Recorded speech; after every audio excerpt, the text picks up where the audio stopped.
My name is Sneliso Simelane. Come from an area called Q in Johannesburg. How I got into the insurance industry, I worked for a brokerage where I was a junior underwriter. And when I was a junior underwriter, I guess they liked my energy because I'm quite the energetic person. And I started selling on the phone and it sounded like I knew what I was doing. So they kept me there. Then from there I got an opportunity with one of our big competitors. I worked there strictly doing commercial now, because before I was a junior underwriter, then I did personal line sales, and then I went into commercial as well. I like it. I'm a people person, so I like my job in the sense that I get to see people that are doing well in terms of like their job, their businesses, so that really excited me. And then I got an opportunity at Old Mutual about 3 years ago, when they were starting the ABS tight space, and I've been there ever since, and I guess the rest is history. What drives me to be in the insurance industry is the fact that like I mentioned, I am such a people person, and also it's very nice to actually meet, in the space that I'm in the commercial space, it's always nice to meet people who tell you their struggles of how they actually got their businesses to where they were, and the fact that they are giving you the trust of handling their assets and their hard work that they've put into their business. So for me, it's very rewarding to help someone who has built an empire, as little or as big as it may be, but when something is yours, you cherish it. So I love the fact that I'm also part of that, sort of like I don't want to say saving the assets, but like being there when a client needs me the most. As a commercial specialist, understanding how economic pressures and the high cost of living affect your clients is crucial for adapting your approach. Empathizing their situation and positioning your product or service as a solution rather than just a cost. Obviously, we've been dealing with things like, load shedding and the rising cost of living. So you really have to be very agile in your approach with clients, because not every client is going to be the same. Every client has got different needs. So it's all about your why. You need to know why you are doing it, because our job is very difficult but very rewarding as well, but it's all about why are you here, why do you want to do it. And what I've realized with the agents that do bounce back is it's just a change of mindset. You need to change your mindset and figure out your why, because once you know your why, that is when now you are able to put plans in place for you to reach whatever targets and whatever you want to reach. So it's the why for me. So for me, really the biggest story or the biggest thing that happened for me was last year when I got to get that big client of mine, because my mentality changed. And when you go around with that type of positivity, you will attract people that want to help you and people that want to see you succeed, which is what I found from our management this side. I'm indebted, I'll forever be indebted to Old Mutual for how they handled that situation.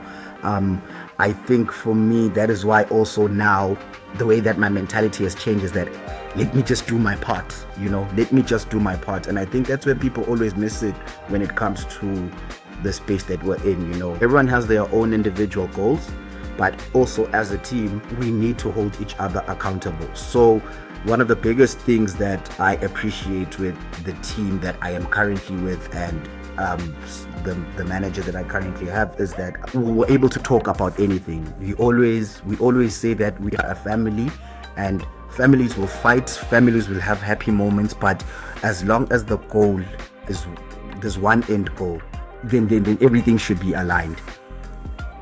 It matters the most. So biggest one for me is accountability. We hold each other accountable. Accountability is very important, but also lifting each other up. I get excited to go to work because I'm like, I don't know who I'm going to meet this week. I could meet that big client, or I could even meet a client that just really needed help in understanding, insurance terms and why they need insurance. So you also educate people. So I always tell people that as much as you feel like you didn't sell and you didn't bring that client over, but think of how many people you've educated. how many lives you've touched just during the week, how many different people you've spoken to, and how many lives you've touched, and how many people you've educated. Because more often than not, if you educate someone and you're doing it genuinely from the goodness of your heart, it'll come back. It may not come back tomorrow, it may not come back next week, but it will come back. I've seen the value of insurance in the past 5 years because you see that clients are really not educated about insurance, and then once you sit down with them and you actually explain, because the thing is, you need to give value to a client, and most people go out there and sell insurance and they don't educate the client. Instead, it's so transactional, Yet in the space that we're in, you really need to educate clients and let them understand, give them scenarios. We've got so many scenarios that happen around the world, even if, like I said, it's a client that you're perhaps not, they don't look like they're going to take your cover. Educate them for going forward, because the value of it, you need to bring the value of it to the client. Working in the space has definitely made me understand better why insurance is needed and why you need to educate your clients about insurance. It may be a grudge payment, as they say, but insurance will be there for you at your lowest moment. Where we are right now, it's a very special position because it's a difficult place, but very rewarding. I worked at Old Mutual and I touched my first 100K. That's all I'm gonna say.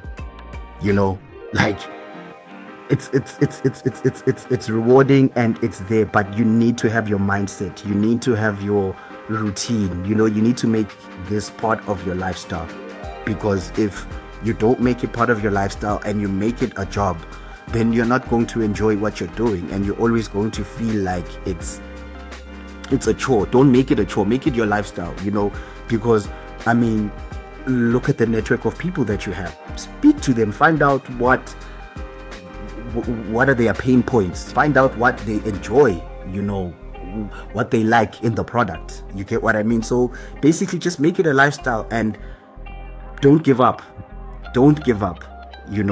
Consistency is key. I think you need to just always want more for yourself, always want to do better for yourself. And once you really truly hold yourself accountable and you sort of like structure your time and your day towards that goal, there's nothing that can stop you. So don't ever feel like you are a person that is not worth the person that you are, because it's all on you. The onus is all on you on whether you're going to be a better person or whether you're going to sit and get stuck in the same situation and not change your life.